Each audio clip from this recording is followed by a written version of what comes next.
آپ اندازہ کریں. تو یہ ایک بڑا زبردست یعنی اس میں ایک واقعہ تھا. پھر ایک اور بھائی آئے, وہ سود کے اوپر ڈسکشن کرنا شروع کی انہوں نے. ظاہر اب یہ ایک ایسا موقع تھا کہ یعنی ہم سب کی خواہش تھی کہ سود کے حوالے سے ان کا پوائنٹ آف ویو سامنے آئے. تو ایک بندے نے کہا جی آپ نے تو سود کو جائز قرار دے دیا ہوا ہے, آپ کی ویڈیو سنی ہے. ان کا میں نے کہا کیا سود جائز ہے؟ جس کو اللہ نے حرام کیا میں کیسے اس کو حلال کر سکتا ہوں؟ انہوں نے کہا نہیں, آپ کہتے ہیں کہ جی سود جو ہے وہ لینا حرام ہے, دینا حرام نہیں ہے. ان کا ہاں میں نے یہ کہا ہے, لیکن اس کا ایک کانٹیکسٹ ہے کہ سودی سسٹم جب شروع ہوا تھا تو امیر لوگ غریبوں کا استحصال کرتے تھے.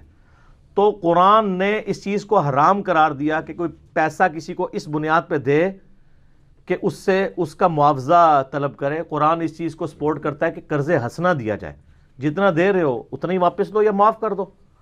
تو استحصال تو وہ کر رہا ہے جو غریب آدمی ہے, اس نے اگر اس کام کے لیے قرض لیا ہے تو مجبوراً اس بیچارے کو قرض کے عوض سود دینا پڑ رہا ہے. اصل مجرم وہ ہے جو استحصال کر رہا ہے. تو اس لیے میں کہتا ہوں کہ سود جو ہے وہ لینا حرام ہے, دینا نہیں. تو میں نے کہا شیخ صاحب یہ تو سسٹم کو سپورٹ بھی نہیں کرنا چاہیے. ان کا میں کب کہتا ہوں سسٹم کو سپورٹ کرنا چاہیے؟ ابھی جو حالات و واقعات چل رہے ہیں پورے کا پورا سودی نظام ہے, ہونا تو یہ بھی نہیں چاہیے, لیکن ایز اے لاسٹ ریزارٹ.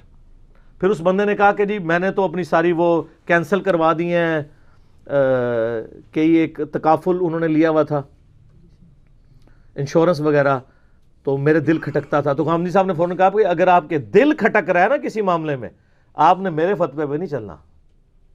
ہر بندے نے اپنا ڈیسیژن خود کرنا ہے. آپ کو جو اللہ نے حالات و واقعات دیے ہیں تو آپ بالکل اس سے علیحدگی اختیار کریں. صحیح مسلم میں بھی حدیث ہے نا, گناہ وہ جو تیرے دل میں کھٹکے اور تو اس بات سے آر محسوس کرے کہ لوگ اس پر مطلع ہوں. اور جامعہ ترمذی میں حدیث ہے, حسن ابن علی کہتے ہیں مجھے نبی علیہ السلام نے وصیت کی تھی کہ جو چیز تمہیں شک میں ڈال دے اسے چھوڑ دینا.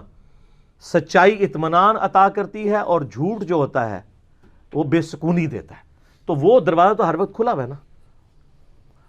اور پھر میرے والد صاحب نے ان سے سوال کیا کہ یہ ہمارے ملک کی جو سچویشن ہے جس میں پیسہ پڑا کم ہو جاتا ہے, واقعی 1 لاکھ روپیہ آج آپ رکھیں, سال بعد وہ 90,000 رہ جاتا ہے کیونکہ پیسہ ڈی ویلیو ہو جاتا ہے.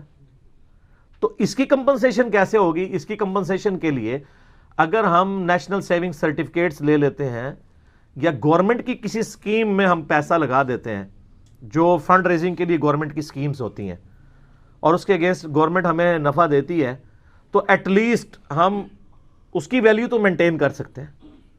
تو غامدی صاحب نے کہا نیشنل سیونگ سرٹیفکیٹ یا گورنمنٹ کی اسکیمز کا جو نفع ہے, چونکہ یہ کسی پروجیکٹ کے اگینسٹ ہوتا ہے تو اس کو میں غلط نہیں سمجھتا, یہ سود میں نہیں آتا.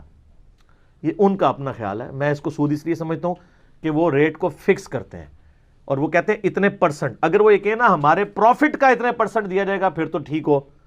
وہ آپ کے پیسے کی پرسنٹیج بتاتے ہیں کہ لاکھ کے پیچھے اتنا دیا جائے گا. ہونا تو یہ چاہیے لاکھ کے اگینسٹ جو ہمیں نفع ہوگا اس نفع کا اتنے پرسنٹ دیا جائے گا. تو پھر میں نے شیخ صاحب سے کہا کہ میں تھوڑا عرض کرتا ہوں کہ پیسہ ڈی ویلیو ہونے سے بچانا ہے تو اس کا حل یہ نہیں ہے کہ آپ اس کو بینک میں رکھوا دیں.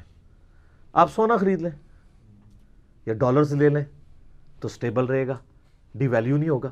ظاہر ہے سر ڈالر 100 روپے سے 106 روپے سے 156-57 پہ آ گیا, تو جس کے پاس ڈالر تھے وہ تو ٹھیک ہو گیا, لیکن جس کے پاس 1.5 لاکھ تھا وہ 1 لاکھ رہ گیا, کیونکہ ڈالر تو مینٹین ہے اپنی جگہ پہ, پیسہ ڈی ویلیو. تو اس کا یہ سولوشن نہیں ہے کہ لوگوں کو یہ کہا جائے کہ وہ اس سسٹم کا حصہ بن جائے. تو انہوں نے بار بار کہا کہ میرے کہنے کے اوپر کوئی نہ کرے, میں اپنا پوائنٹ آف ویو اس کے ساتھ بیان کر رہا ہوں.